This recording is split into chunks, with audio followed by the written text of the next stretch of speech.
Bienvenidos a la clase de inglés con propósitos específicos. Les habla la profesora Mirna Lozano. En esta clase trataremos técnicas de traducción. El temario de la clase incluye el concepto de traducción, la definición de los términos lengua, idioma de destino o lengua meta, idioma de origen o lengua fuente, semántica, denotación, connotación, léxico, campo semántico y familia léxica con sus ejemplos. Hablaremos también de lo que es un lexema y un morfema. Responderemos a la pregunta: ¿es lo mismo un método de traducción que una técnica de traducción? Y también a la pregunta: ¿cuáles son los métodos de traducción más utilizados? Hablaremos de las técnicas de traducción más importantes y tomaremos en cuenta consejos prácticos para lograr excelentes traducciones. Pasemos ahora al concepto de traducción. La traducción consiste en reproducir en la lengua receptora el mensaje de la lengua fuente por medio del equivalente más próximo y más natural. Primero en lo que se refiere al sentido y luego en lo que atañe al estilo.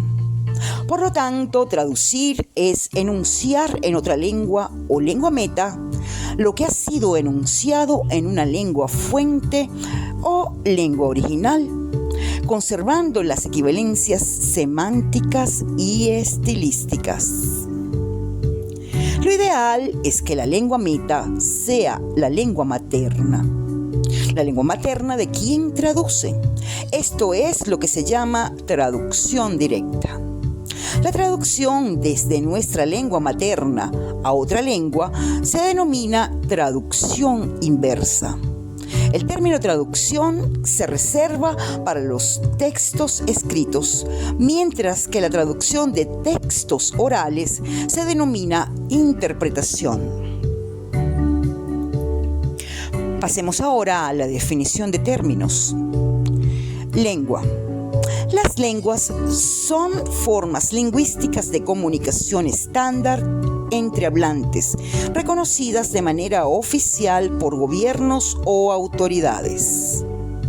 En cuanto al término idioma de destino o lengua meta, se refiere al idioma al que se traduce el texto. Esto difiere del idioma de origen o lengua fuente, que es en el que se escribió el mensaje o contenido original que se está traduciendo.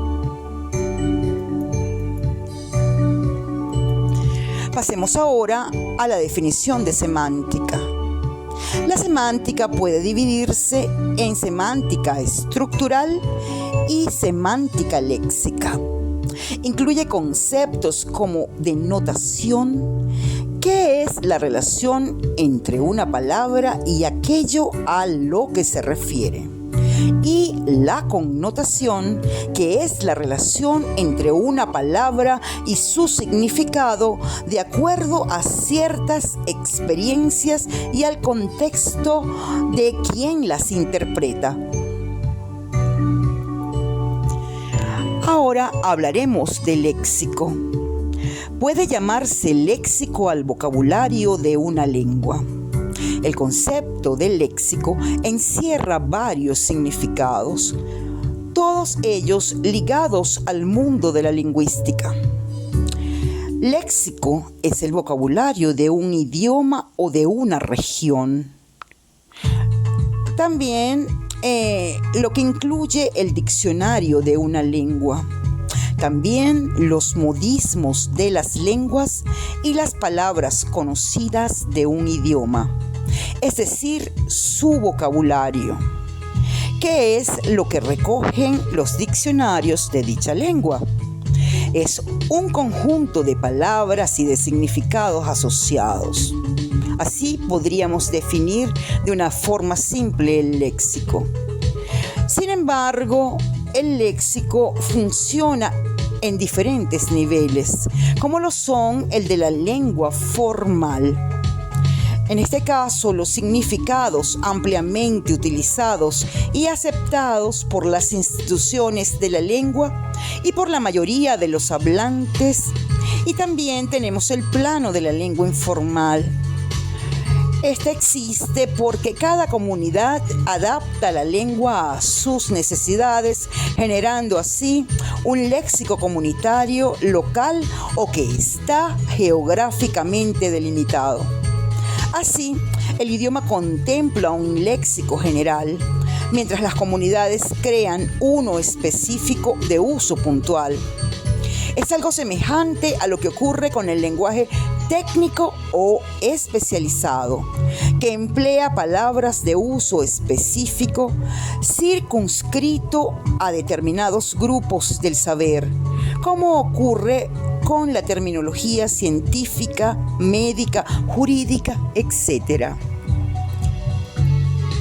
Ahora vamos a hablar del campo léxico, el campo semántico y la familia léxica.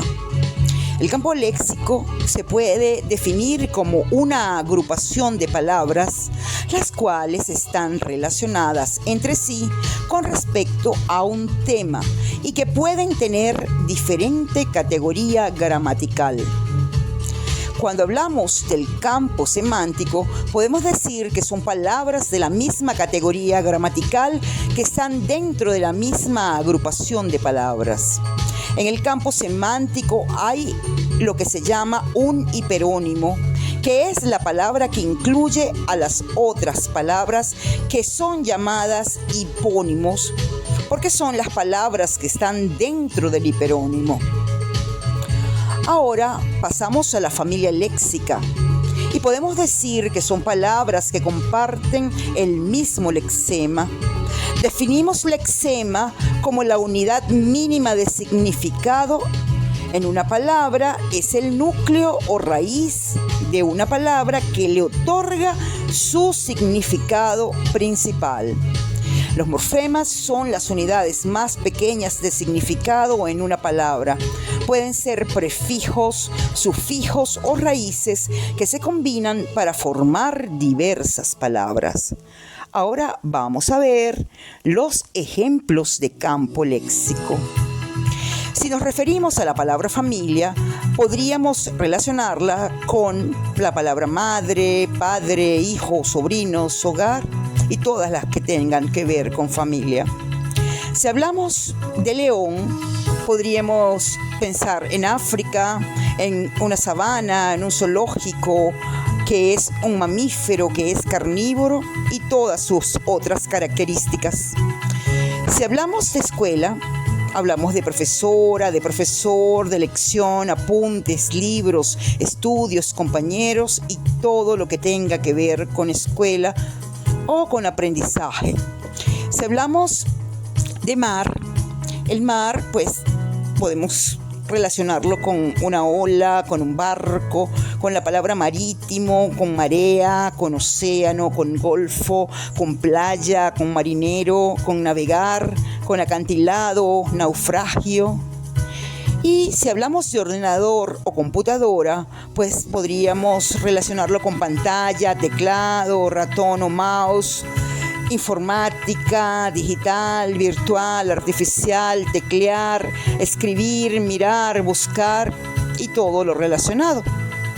Si pensamos en cine, pues hablaríamos de películas, salas, pantalla, miedo, risas, comedia, entradas, butacas, golosinas, refrescos, cotufas y todo lo que tenga que ver con cine. Pasemos ahora a los ejemplos de campo semántico. Si hablamos de frutas, entonces tendríamos peras, manzanas, melón, sandía, uva.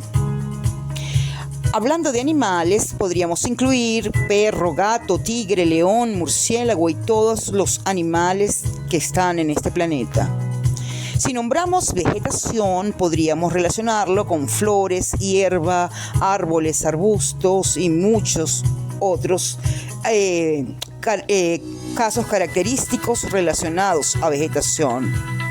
Si hablamos de ropa, Pues nombraríamos camisa, camiseta, pantalones, chaquetas, bermudas, faldas, suéter, medias. Y si nombramos los momentos de una jornada o de un día, tendríamos la mañana, el mediodía, la tarde, la noche, la medianoche, la madrugada.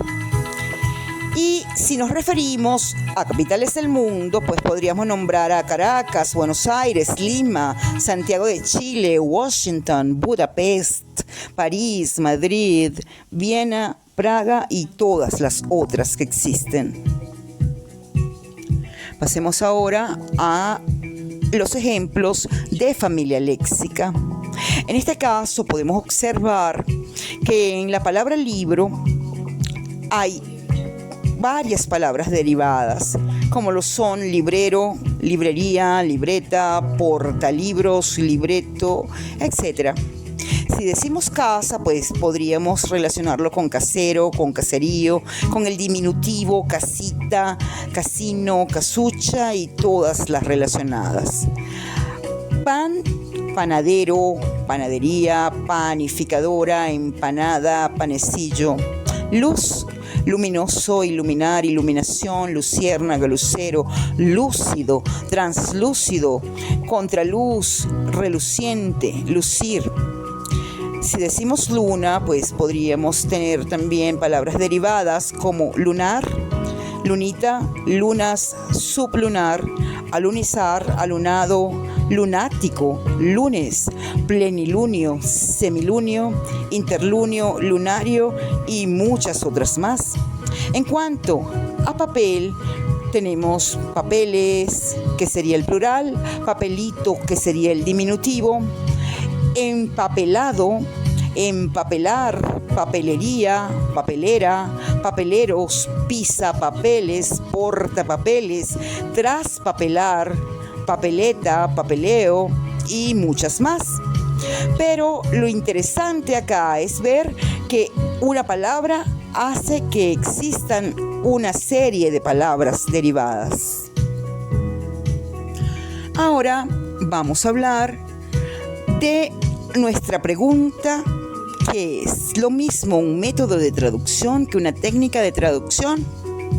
Pues la respuesta es no, ya que en el ámbito de la traducción, un método y una técnica son dos cosas diferentes.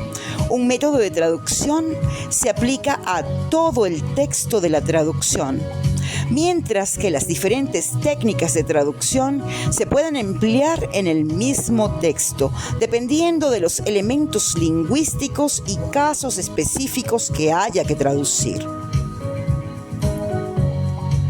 Ahora vamos a hablar de los métodos de traducción más utilizados.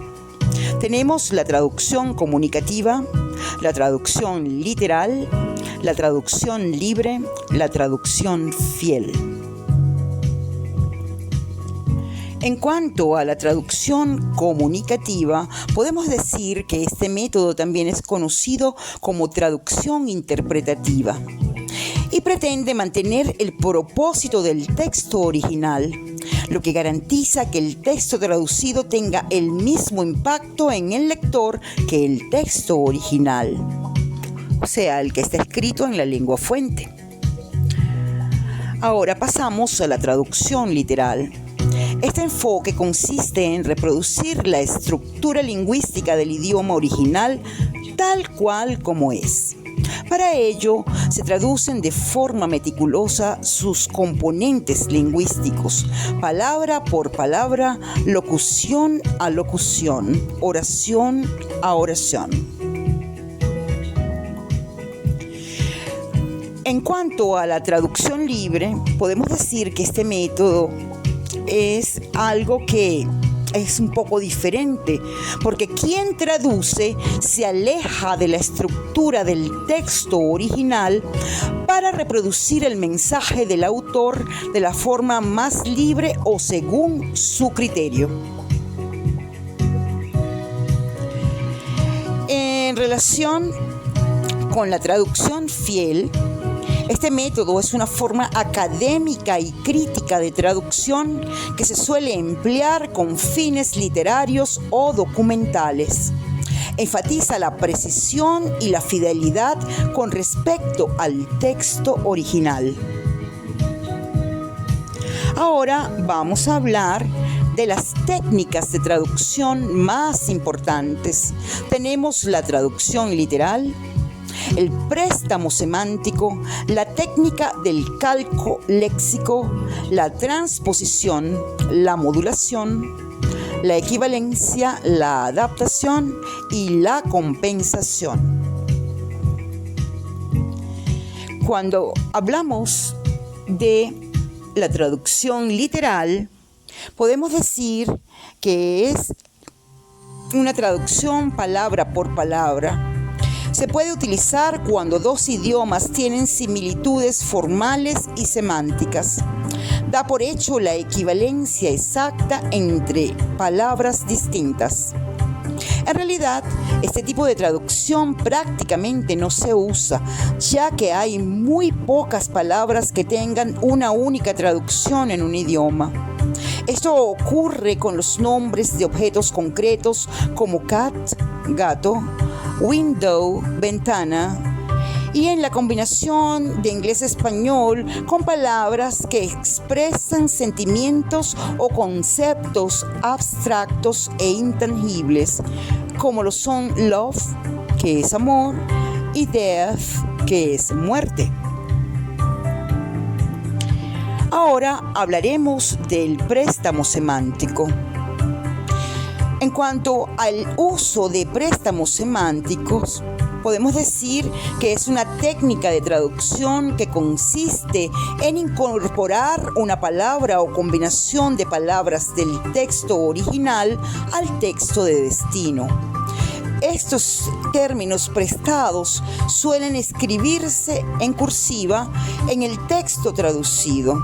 El objetivo es reproducir fielmente una expresión del texto original en el texto de destino. Básicamente, esta técnica evita traducir expresiones o nombres muy arraigados en el legado cultural del idioma original. A menudo, los términos que se refieren a conceptos nacionales sin una equivalencia directa en la cultura de destino se mantienen en el idioma original y se escriben en cursiva. Por ejemplo, esto es algo que puede verse con términos como tacos o Fashion Week. Algunos expertos en traducción, como García Yebra, recomiendan minimizar el uso de esta técnica. Como alternativa, recomiendan explicar el significado del término prestado si el contexto no permite comprenderlo. No obstante, cabe mencionar que en muchos textos esta técnica se emplea para añadir sutilezas locales a la traducción. En resumen, se trataría de dejar sin traducir un término o expresión del idioma de origen, bien porque tenga también cierto arraigo en la lengua de destino o bien porque no exista un equivalente ya acuñado. En este caso, las palabras o dichos que se mantengan como originales deberán aparecer en letra cursiva si no hay adaptación fonética de ningún tipo. Por ejemplo, de esta técnica de traducción sería el uso en un texto escrito en español de palabras como déjà vu, hardware o mozzarella. Ahora hablaremos de la técnica del calco léxico. La técnica del calco léxico es el uso de un neologismo creado mediante la traducción literal de todos los componentes de un sintagma o locución para prevenir los cenismos, que son extranjerismos o préstamos semánticos. Básicamente es una forma de préstamo que mantiene la estructura del sintagma o palabra del idioma original y traduce los elementos individuales. Por ejemplo, la traducción de skyscraper o rascacielos. Para entender mejor esta técnica, veamos el ejemplo de la palabra rough-beef, que nos sirve para distinguir entre préstamos, que son cenismos adaptados, y calcos. Cuando en lugar de rough-beef se utiliza la forma inglesa roast beef, representa un cenismo puro. Si se adapta a rough beef, se trata de un préstamo. En cambio, si lo adaptamos totalmente al inglés, se transformaría en roast beef o ternera asada. Esta técnica permite utilizar un enfoque matizado para la traducción, ya que se selecciona el nivel de adaptación más adecuado para el contexto y el idioma de destino. En resumen, se parece al préstamo, pero es una técnica ligeramente diferente, pues consiste en la traducción literal, respetando la estructura del original. Por ejemplo, términos como balonmano procede del inglés handball y sería un calco. Quienes traducen deben ser cautos al utilizar el calco, ya que algunos vocablos pueden volverse confusos y difíciles de entender. Ahora hablaremos de la transposición. El proceso de la transposición consiste en alterar la categoría gramatical. Y en este caso, al alterar la categoría gramatical, entonces se conserva el significado debido del mensaje. En esencia, esta técnica implica modificar la estructura gramatical de la oración. Por ejemplo, en la frase 200 years ago, hace 200 años, se traduce al castellano 200 años atrás. En este caso, pasamos de utilizar un verbo a usar un adverbio, lo cual ilustra la transformación que se produce durante la transposición. En resumen, consiste en un cambio de categoría gramatical. Un ejemplo del uso de esta técnica sería la traducción de Before I come back, por antes de mi regreso. Luego tendríamos la técnica de modulación. En este caso, pues la modulación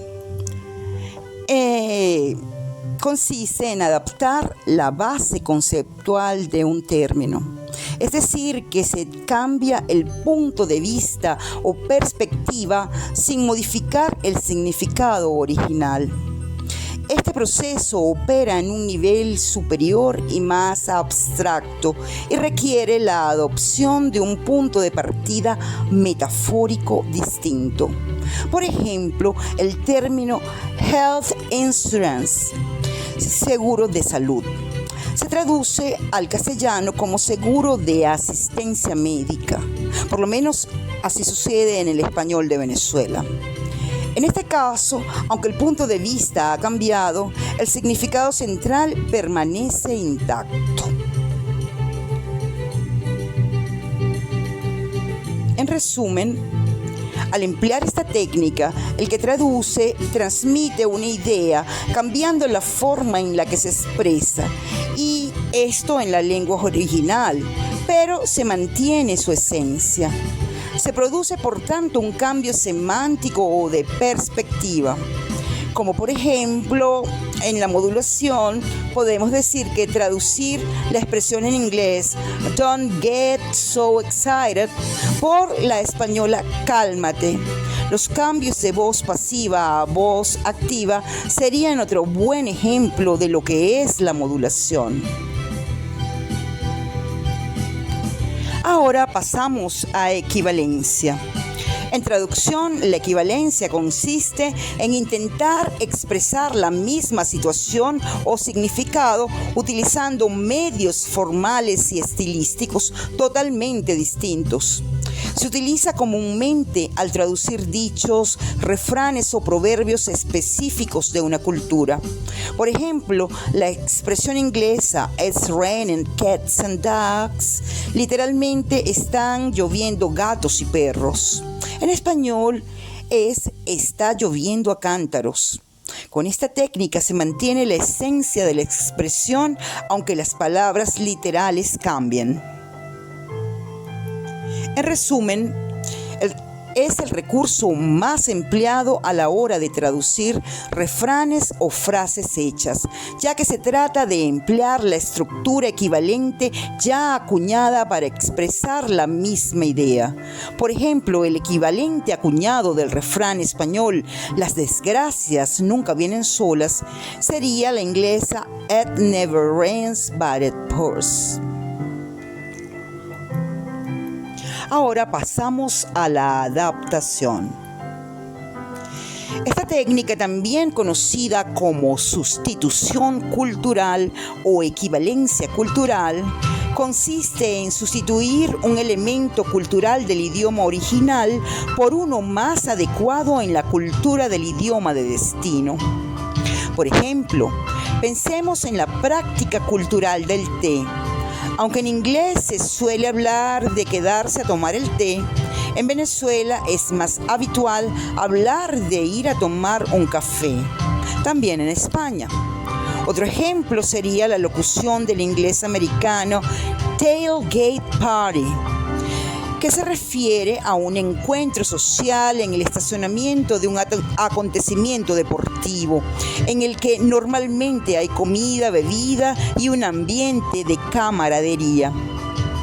En un contexto cultural diferente, como en partes de Europa donde esta tradición es menos común, un traductor podría adaptarlo a algo como "picnic antes del partido" o "encuentro antes del partido", asegurándose así de que la traducción es apta para el contexto cultural del público de destino.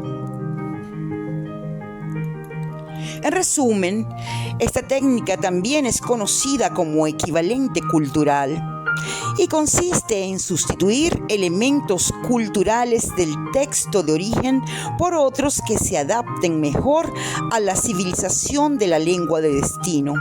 Por ejemplo, mientras en Reino Unido suelen tomar té, en España lo habitual es tomar un café. Ahora pasamos a compensación. Cuando hablamos de compensación como técnica de traducción, nos referimos a la solución elegida por el traductor en la que se selecciona una palabra del idioma de destino que es conceptualmente cercana a la palabra del idioma original, pero puede no ser una coincidencia exacta. Es esencial para mantener el significado de la palabra original en la medida de lo posible. Hay que tener en cuenta que los diccionarios a veces muestran palabras como sinónimos que no siempre son intercambiables en cualquier contexto. Usemos como ejemplo la expresión en inglés "cost an arm and a leg". Literalmente, cuesta un brazo y una pierna. ¿Qué significa que algo es muy caro? Si lo traducimos al español de forma literal, perderíamos la esencia de la expresión original. Sin embargo, el traductor puede utilizar la expresión literalmente "cuesta los ojos de la cara". Esta adaptación expresa la idea de que algo es exageradamente caro, aunque se utilicen otras partes del cuerpo como referencia. Este ejemplo ilustra de qué manera se puede aplicar la compensación a las expresiones y los dichos para mantener el mensaje claro en la traducción o texto de destino. En resumen, cuando no es posible dar con una reformulación que recoja todo lo que transmite el original en cuanto a forma, fondo, doble sentido, sonoridad, ritmo, etc., se recurre a la compensación, que consiste en tratar de producir el mismo efecto en el conjunto del texto. Si bien aplicando de forma creativa algunos recursos, como por ejemplo, si al traducir un poema en algunos versos no es posible trasladar una aliteración o cacofonía, puede renunciarse a ella en ese momento, pero en otra parte del texto tratar de introducir una aliteración que produzca un efecto sonoro igual. En cuanto a los consejos prácticos, cabe añadir que no todas las técnicas son aplicables siempre, ni existen técnicas únicas para cada caso. El que traduce debe actuar con criterio a la hora de optar por una u otra técnica. Por ello, dominar todas estas técnicas de manera efectiva es un requisito indispensable para cualquier persona que realice una traducción, y por ello resulta vital la formación académica recibida y un aprendizaje afianzado por la práctica individual por parte de los estudiantes. Hay que ser fieles al original. El que traduce no debe decir nada que no esté en el texto original ni omitir algo que aparezca en él.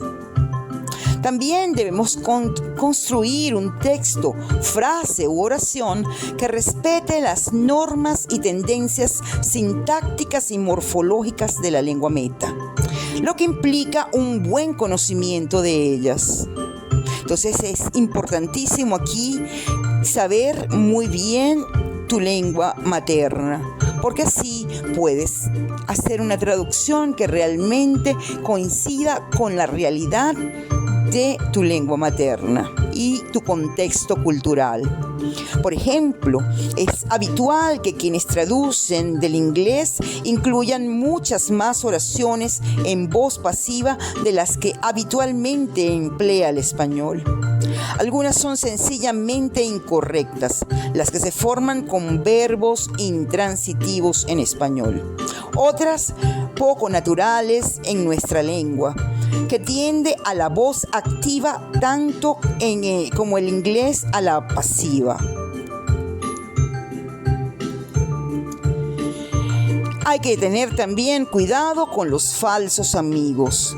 Si en el suplemento de salud de una publicación digital inglesa, francesa o italiana encontramos formas como constipated en inglés, constipé en francés o constipato en italiano, tenderé sin recurrir al diccionario a pensar que se trata de equivalentes de constipado en español. Pues siempre comprueba, por favor, las correspondencias y no des por hecho lo que parece evidente. Hay que tener atención a los extranjerismos. Si en la lengua meta existe ya el equivalente al término de la lengua fuente y su uso está asentado, empléalo. Es preferible resumen a abstract y copia de seguridad a backup.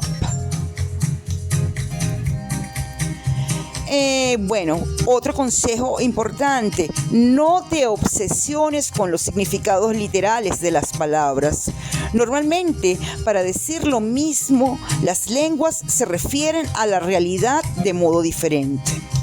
Hay que trasladar o traducir siempre el sentido de las expresiones. Esto se ve muy bien, por ejemplo, en ciertas frases hechas o refranes. La mejor traducción de It's raining cats and dogs es llueve a cántaros. El loro o la cotorra con la que designamos en español a una persona excesivamente locuaz, pues es como decimos, habla como un loro o habla como una cotorra, se transforma en catarata en alemán. Ellos dicen wie ein Wasser voll reden, literalmente como una catarata al hablar. Otras veces la diferencia es el matiz. El mentiroso y el cojo del refrán español. Antes se coge a un mentiroso que a un cojo. Se convierten en alemán e italiano en mentira y piernas cortas. Respectivamente, en alemán tendríamos Lügen haben kurze Beine. Literalmente, mentiras tienen cortas piernas. Y en italiano tendríamos le bugie hanno le gambe. Literalmente, las mentiras tienen patas cortas. En este caso, es muy parecido al español. Y por último, pues tenemos que tener cuidado con los traductores automáticos. En Internet hay muchos y su uso es sencillo e intuitivo. Quizás podrían servirnos para una primera aproximación, pero nunca nos debemos fiar de la traducción de una expresión cuando estamos usando un traductor automático. Pues bueno, hemos llegado al final de nuestra clase. Vamos a tener una frase motivadora. En este caso es: la excelencia no es un acto, es un hábito. Y muchas gracias por haber asistido a esta clase online asíncrona. Les ha hablado la profesora Mirna Lozano.